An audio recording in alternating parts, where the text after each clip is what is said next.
Maintenant, quand vous composez le numéro, vous tombez sur qui et qui et qui. Voilà. Dans quelle maison la colère vous amène? La colère attire, la première chose qui l'attire, c'est la souffrance. Quand vous composez le numéro de la colère, quand vous vous mettez en colère, vous allez tomber. Ce que ça attire là, le chemin de la colère amène l'homme dans la souffrance. C'est la première chose. Deuxième chose, ça amène la guerre. C'est ça. C'est des maisons que la colère amène. Quand vous prenez un chemin, vous allez tomber dans un pays, dans une maison, sur quelqu'un.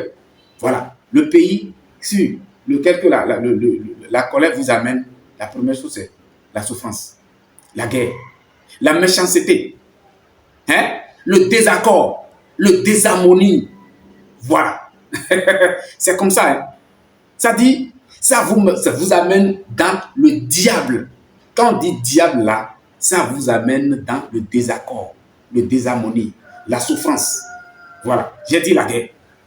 L'obscurité, dans sa totalité, c'est ce que la colère crée ça.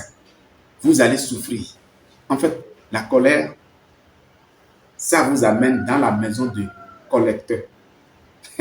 Ça dit, la colère vous amène dans la maison des choses qui corrigent les gens.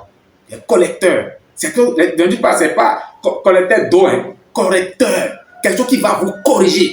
Donc, quand vous composez le numéro de la colère, quand vous composez le numéro qui aboutit sur la colère, alors les actions qui vous permettent de se mettre en colère, vous devez savoir que vous êtes en train, vous voulez téléphoner la souffrance, désharmonie, la colère, la haine, la guerre.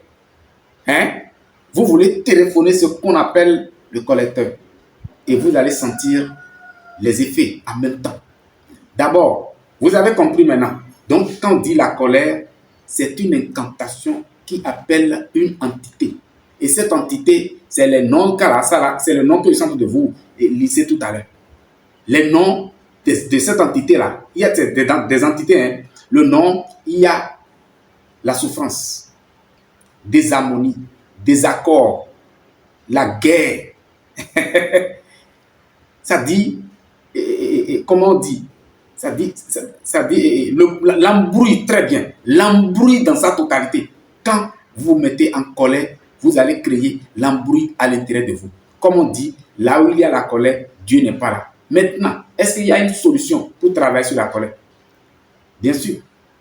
Mais avant de travailler sur la colère, il faut savoir ce que c'est que la colère, ce que la colère donne dans ta vie. Sinon, si on te dit de travailler sur la colère, tu ne sais pas ce que la colère va donner, alors ça serait comme un amusement. On t'appelle de faire quelque chose qui n'a même pas de sens. Parce que si quelqu'un te dit travailler sur la colère, que la colère n'est pas bon, il faut que la personne te dise, la personne doit être capable de te dire ce qui c'est que la colère est l'aboutissement de la colère.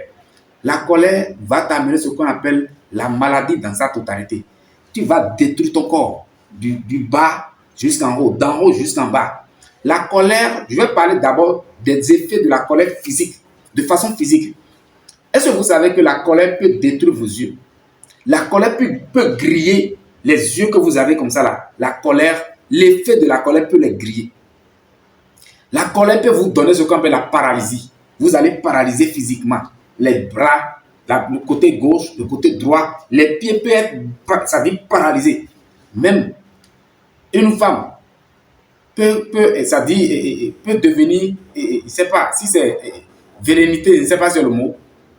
Ça dit, une femme peut devenir stérile, très bien. Ne pas faire de petits, ne pas avoir de grossesse, ne pas tomber enceinte. La colère peut détruire les cellules à l'intérieur de vous. La colère peut griller votre cœur. La colère peut sauter votre cœur. La colère peut vous donner des crises immédiates. Voilà.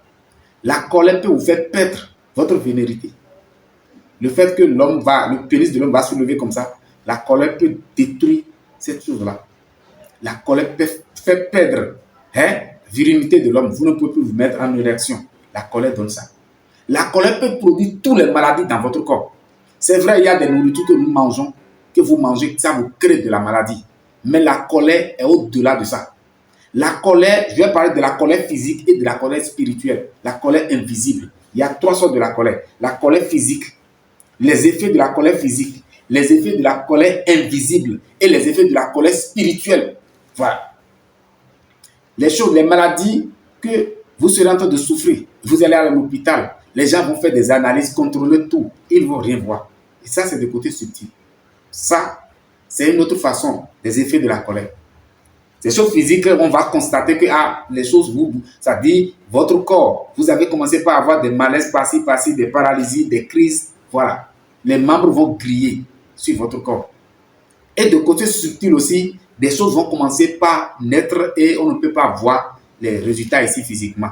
Le côté spirituel, ça dit sur votre âme, sur votre esprit. Les choses sont en train de détruire.